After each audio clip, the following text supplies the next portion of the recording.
നല്ല ദിവസത്തിന് ദൈവത്തിന് നന്ദി പറയാം. നിങ്ങളേവരും കർത്താവിൽ സുരക്ഷിതരായിരിക്കുന്നു, അനുഗ്രഹീതരായിരിക്കുന്നു, ദൈവകൃപയ്ക്കകത്ത് പൊതിയപ്പെട്ടിരിക്കുന്നുവെന്ന് ഞാൻ പ്രതീക്ഷിക്കുകയാണ്.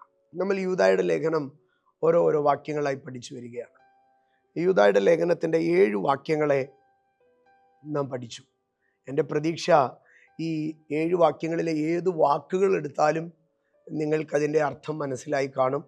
നിങ്ങൾക്കതിനകത്തൊരു സംശയവും ഇല്ല എന്നാണ് ഞാൻ പ്രതീക്ഷിക്കുന്നത്. ഓരോ ഭാഗങ്ങളും നിങ്ങൾക്ക് ഗ്രഹിച്ചു ക്രിസ്റ്റൽ ക്ലിയറായി ഇരിക്കുന്നുവെന്നാണ് ഞാൻ കരുതുന്നത്. ഇന്ന് നമ്മൾ 8-ാം വാക്യത്തിലേക്ക് നമുക്ക് കടക്കാം. ഇസ്രായേലിൻ്റെ ന്യായവിധി, ദൂതന്മാരുടെ ന്യായവിധി, സൊദോം ഗൊമോറയുടെയും ചുറ്റുമുള്ള പട്ടണങ്ങളുടെയും ന്യായവിധി. ഇങ്ങനെ 3 ന്യായവിധികളെക്കുറിച്ച് 5, 6, 7 വാക്യത്തിൽ വന്നു. 8-ാം വാക്യത്തിലേക്ക് വരാം. 8-ാം വാക്യത്തിലേക്ക് വന്ന് നമുക്ക് ആ വാക്യം വായിച്ചിട്ട് അതിലേക്ക് കയറാം.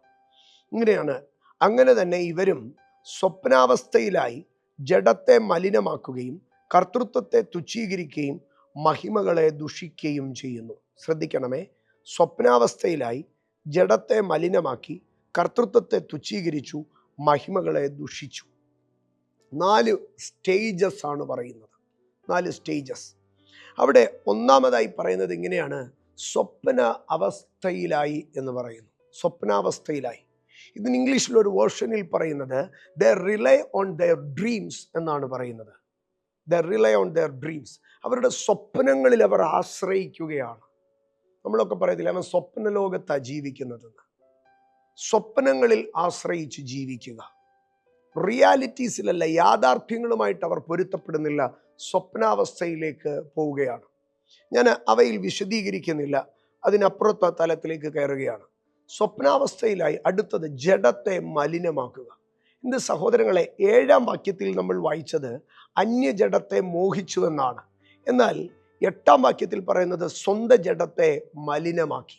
ഞാൻ ഒന്ന് പറയട്ടെ, അന്യജഡത്തെ മോഹിച്ചാൽ സ്വന്തം ജഡം മലിനമാകും. അന്യജഡത്തെ മോഹിച്ചാൽ സ്വന്തം ജഡം മലിനമാകും. ആകയാൽ സ്വന്തം ജഡത്തെ മലിനമാകാതെ സൂക്ഷിക്കുക. ഇന്ന് ഞാൻ അതാണ് ഒന്നാമത് എടുപ്പാൻ ആഗ്രഹിക്കുന്നത്. സ്വന്തം ജഡം മലിനമാകരുത്, സ്വന്തം ശരീരം മലിനമാകരുത്, ജഡം മലിനമാകരുത്. ജഡം മലിനമാകുന്നത് എപ്പോഴാകുന്നുവെന്നറിയാവോ? സ്വപ്നമണ്ഡലങ്ങളിൽ കൂടെ. ഇവരും സ്വപ്നാവസ്ഥയിലായി ജഡത്തെ മലിനമാക്കുന്നു. അപ്പോൾ സ്വപ്നങ്ങൾ തെറ്റിയാൽ ശരീരം തെറ്റും. നമ്മളുടെ ആഗ്രഹങ്ങൾ തെറ്റിയാൽ നമ്മുടെ ശരീരം തെറ്റും. നമ്മുടെ ചിന്തകൾ തെറ്റിയാൽ നമ്മുടെ ശരീരം തെറ്റും. ഞാൻ ജഡത്തെ മലിനമാക്കരുത് എന്നുള്ളതിലേക്ക് വരികയാണ്. ലോകത്തിലെ ഏതൊരു പ്രകൃതിക്കകത്തുള്ള ഏറെക്കുറെ എല്ലാ സസ്യങ്ങൾക്കും ജീവജാലങ്ങൾക്കുമുള്ള സ്വഭാവം സ്വന്തം ജഡത്തെ ശുദ്ധീകരിക്കുക എന്നുള്ളതാണ്. സ്വന്തം ജഡത്തെ ശുദ്ധീകരിക്കുക എന്നുള്ളത്. നമ്മളുടെ വീടുകളിലൊക്കെ വരുന്ന പൂച്ചകളെ നമ്മൾ ശ്രദ്ധിച്ചിട്ടുണ്ടോ? അവർ വെറുതെ ഇരിക്കുമ്പോഴെല്ലാം എന്ത് ചെയ്യുകയാണ്? അവരുടെ ശരീരത്തെ നക്കി നക്കി നക്കി അവരിങ്ങനെ തുടച്ച് വൃത്തിയാക്കുകയാണ്. കഴിവുള്ള എല്ലാം. നമ്മുടെ കൊച്ചു കൊച്ചു പക്ഷികളെ നമ്മൾ ശ്രദ്ധിച്ചിട്ടുണ്ടോ? അവരിങ്ങനെ അവരുടെ കൊക്ക് വെച്ച്, അവരുടെ ശരീരത്തിലെ ചുണ്ട് വെച്ച്, അവരുടെ ശരീരത്തിലെ ഗുണമല്ലാത്ത തൂവലുകളെ അല്ല അവർ കൊഴിച്ച് കളഞ്ഞ് അതിനെ അവർ എപ്പോഴും വൃത്തിയാക്കാൻ പരിശ്രമിച്ചു കൊണ്ടേയിരിക്കുകയാണ്. എല്ലാ മൃഗങ്ങൾക്ക് പോലും സ്വജഡത്തെ ശുദ്ധീകരിക്കുന്ന സ്വഭാവമുണ്ട്. പക്ഷേ വളരെ വിരളമായ ചില മൃഗങ്ങളുണ്ട്. അവയ്ക്കൊരിക്കലും ശരീരം ശുദ്ധീകരിക്കുന്നത് ഇഷ്ടമല്ല, ശരീരം മലിനമാക്കുന്നതാണ് ഇഷ്ടം. നിങ്ങൾ ആനകളെ ശ്രദ്ധിച്ചിട്ടുണ്ടോ? ആനകൾ ഒരിക്കലും സ്വന്തം ശരീരം ശുദ്ധിയാക്കാൻ ആഗ്രഹിക്കുകയില്ല. അവർ പൊടിയും ചെളിയും അവരുടെ ശരീരത്തിൽ വാരി ശരീരത്തെ മലിനമാക്കുവാനാണ് ഇഷ്ടം. പോത്തുകളെ നിങ്ങൾ ശ്രദ്ധിച്ചിട്ടുണ്ടോ? മലിനതയ്ക്കകത്തേക്ക് ഇറങ്ങാനാണ് അവർക്കിഷ്ടം. പന്നികളെ നിങ്ങൾ ശ്രദ്ധിച്ചിട്ടുണ്ടോ? ചെളിയിൽ കിടന്ന് ഉരുളാനാണ് അവർക്കിഷ്ടം. അപ്പൊ ചില ഹീന മൃഗങ്ങളെ സംബന്ധിച്ച് അവർക്ക് അവരുടെ ജഡത്തെ മലിനമാക്കുന്നതിനകത്താണ് ഇഷ്ടം. പക്ഷെ കഴുകനെ നിങ്ങൾ നോക്ക്. കഴുകന്റെ രോമങ്ങൾ കൊത്തി പറിച്ച് കളഞ്ഞ് മൊട്ടയാക്കി അതിനെ വീണ്ടും സൗന്ദര്യവൽക്കരിക്കുന്നത് താൻ തന്നെയാണ്. ഒരു കഴുകനും ബ്യൂട്ടി പാർലർ, ഒരു പരുന്തും ബ്യൂട്ടി പാർലറിൽ പോകണ്ട. അവൻ്റെ ബ്യൂട്ടീഷ്യൻ അവൻ തന്നെയാണ്. സ്വന്തം ജഡത്തെ അവൻ നന്നാക്കുകയാണ്, ശുദ്ധീകരിക്കുകയാണ്. പക്ഷെ വിരളമായ മൃഗങ്ങൾ, മ്ലേച്ഛമായ മൃഗങ്ങൾ, ഹീനമായ മൃഗങ്ങൾ, അവ തങ്ങളുടെ ശരീരങ്ങളെ എന്ത് ചെയ്യുകയാണ്? മലിനമാക്കുകയാണ്. സ്വന്തം ജഡത്തെ മലിനമാക്കുകയാണ്. മൃഗങ്ങൾ പോലും സ്വന്തം ജഡത്തെ ശുദ്ധീകരിക്കുമ്പോൾ മനുഷ്യൻ തൻ്റെ ജഡത്തെ മലിനമാക്കുന്നു എന്ന് പറയുന്നു. എന്നിട്ട് 3 ഭാഗമായിട്ടാണ് പറയുന്നത്. ജഡത്തെ മലിനമാക്കുന്നു, കർത്തൃത്വത്തെ തുച്ഛീകരിക്കുന്നു, മഹിമകളെ ദുഷിക്കുന്നു. ജഡത്തെ മലിനമാക്കുക എന്ന് പറയുന്നത് പേഴ്സണൽ ലൈഫിലാണ്. കർത്തൃത്വത്തെ തുച്ഛീകരിക്കുക എന്ന് പറയുന്നത് പെരുമാറ്റത്തിൽ കൂടെയാണ്.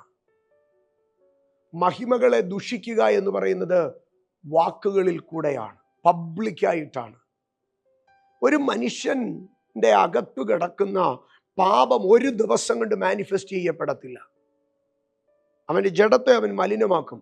ആ ജഡം മലിനമായത് അവൻ മാത്രമേ അറിയത്തുള്ളൂ, വേറെ ആരും അറിയുന്നില്ല. അടുത്തത് അവൻ കർത്തൃത്വത്തെ തുച്ഛീകരിക്കും.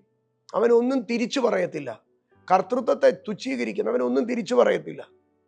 നാളെ രാവിലെ 10 മണിക്ക് ഹാജരാകണം, നാളെ രാവിലെ 10 മണിക്ക് പഞ്ച് ചെയ്യണം, സ്റ്റാഫ് എല്ലാവരും രാവിലെ 10 മണിക്ക് മീറ്റിങ്ങിന് കറക്റ്റായിട്ട് വരണം. മനസ്സിൽ പറയും, പിന്നെ 10 മണിക്ക് ഞാൻ വന്നു, ഞാൻ വരത്തൊന്നുമില്ല. ഇതൊരിക്കലും പബ്ലിക്കായിട്ട് പറയുന്നില്ല. കർത്തൃത്വത്തെ തുച്ഛീകരിക്കുകയാണ്, അതിനെ ഉൾക്കൊള്ളാൻ കഴിയുന്നില്ല. പെരുമാറ്റത്തിൽ കൂടെ മാതാപിതാക്കളോട്, മുതിർന്നവരോട്, സഭാ അധികാരികളോട്, നിയമങ്ങളോട് ഇവയൊക്കെ തുച്ഛീകരിക്കുക. സീറ്റ് ബെൽറ്റ് ഇട്ടില്ലേലും ഒന്നും കുഴപ്പമില്ലെന്നേ, ഹെൽമെറ്റ് വെച്ചില്ലേലും ഒന്നും പ്രശ്നമില്ലെന്നേ, തുച്ഛീകരിക്കുക. ഇത് പെരുമാറ്റത്തിൽ കൂടെയാണ്. പക്ഷെ ഒന്നും പരസ്യമായിട്ട് പറയത്തില്ല. പക്ഷെ ഇതിനൊരു അടുത്ത സ്റ്റേജ് ഉണ്ട്, ബ്ലാസ്ഫെമിങ് ഗ്ലോറീസ്. മഹിമകളെ, അധികാരങ്ങളെ ഇവൻ വായ് തുറന്ന് എന്ത് ചെയ്യാൻ തുടങ്ങുകയാണ്? ദുഷിക്കുവാൻ തുടങ്ങുകയാണ്. ഞാൻ ഇന്ന് ഇത് പറയുമ്പോൾ എൻ്റെ സഹോദരങ്ങളെ, നിങ്ങളൊന്നും ദുഷിക്കുന്നില്ലായിരിക്കാം, വാ തുറന്നൊന്നും പറയുന്നില്ലായിരിക്കാം. പക്ഷെ നിങ്ങളുടെ മൈൻഡ് റിബല്യസ് ആണെങ്കിൽ ചില നാളുകൾ കഴിയുമ്പോൾ നിങ്ങളുടെ വായ അറിയാതെ തുറന്നു വരും. ആകയാൽ അതിൻ്റെ ബിഗിനിങ് സ്റ്റേജിലെ മാറ്റണം. സ്വപ്നങ്ങളിൽ ആരംഭിച്ചത് ജഡത്തിൽ കയറി, 3 അത് പെരുമാറ്റത്തിൽ കയറി, 4 അത് വാക്കുകളിൽ വന്നു. കാരണം 4 സ്റ്റേജസ് ആണ്. 1 സ്വപ്ന മണ്ഡലങ്ങളിൽ അവൻ പിഴച്ചു, 2 അവൻ ജഡത്തിൽ അത് സംഭവിച്ചു, 3 പെരുമാറ്റത്തിൽ അത് സംഭവിച്ചു, 4 വാക്കുകളിൽ അത് സംഭവിച്ചു. 4 സ്റ്റേജസ് ഓഫ് സിൻ. പാപത്തിൻ്റെ 4 സ്റ്റെപ്പുകൾ നമുക്കവിടെ കാണുവാൻ കഴിയും. സ്വപ്നമണ്ഡലം, ശരീരം, പെരുമാറ്റം, വാക്കുകൾ. നമ്മൾ പാപത്തെ അതിൻ്റെ ആരംഭത്തിങ്കൽ തന്നെ അതിജീവിക്കണം. സ്വപ്നാവസ്ഥകളിൽ, ചിന്തകളിൽ നമ്മൾ തെറ്റുമ്പോൾ അവിടെ തന്നെ നമ്മൾ ശുദ്ധീകരിക്കണം. കർത്താവേ, എൻ്റെ വായിലെ വാക്കുകളും എൻ്റെ ഹൃദയത്തിലെ നിരൂപണവും എന്ന് ഈ സങ്കീർത്തനക്കാരൻ പറയുകയാണ്.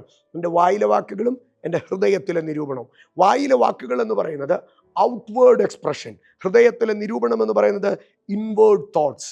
അപ്പം 2 എക്സ്ട്രീമുകളാണ്, 2 എക്സ്റ്റെൻറ്റുകളാണ്. ഹൃദയത്തിലെ നിരൂപണം ആരും അറിയാതെ ഏറ്റവും മറഞ്ഞിരിക്കുന്ന ബിഗിനിങ് സ്റ്റേജ് ആണ്. വായിലെ വാക്കുകൾ ദ ലാസ്റ്റ് ഫൈനൽ പ്രൊഡക്റ്റ് ആണ്. അപ്പോൾ ഫൈനൽ പ്രൊഡക്റ്റ് മാത്രം വിശുദ്ധീകരിക്കപ്പെട്ടാൽ പോരാ. ഫൈനൽ പ്രൊഡക്റ്റ് വെളിപ്പെട്ടിട്ടല്ല പിന്നെ ക്ലൻസിങ് ആരംഭിക്കേണ്ടത്. ഫ്രം ദ ബിഗിനിങ് ഇവിടം തുടങ്ങിയ വിശുദ്ധീകരിച്ച് കയറിപ്പോകണം. ഈ ദിവസങ്ങൾ നമ്മുടെ ഹൃദയ വിശുദ്ധീകരണത്തിനായി നമുക്ക് ദൈവസന്നിധിയിൽ പ്രാർത്ഥിക്കാം. അവിടെയാണ് ദൈവകൃപ വ്യാപരിക്കുന്നത്.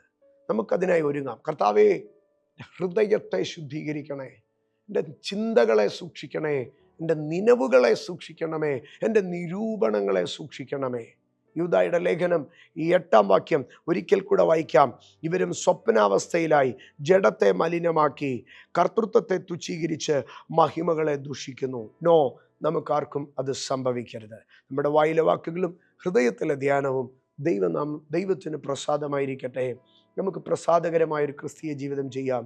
God bless you.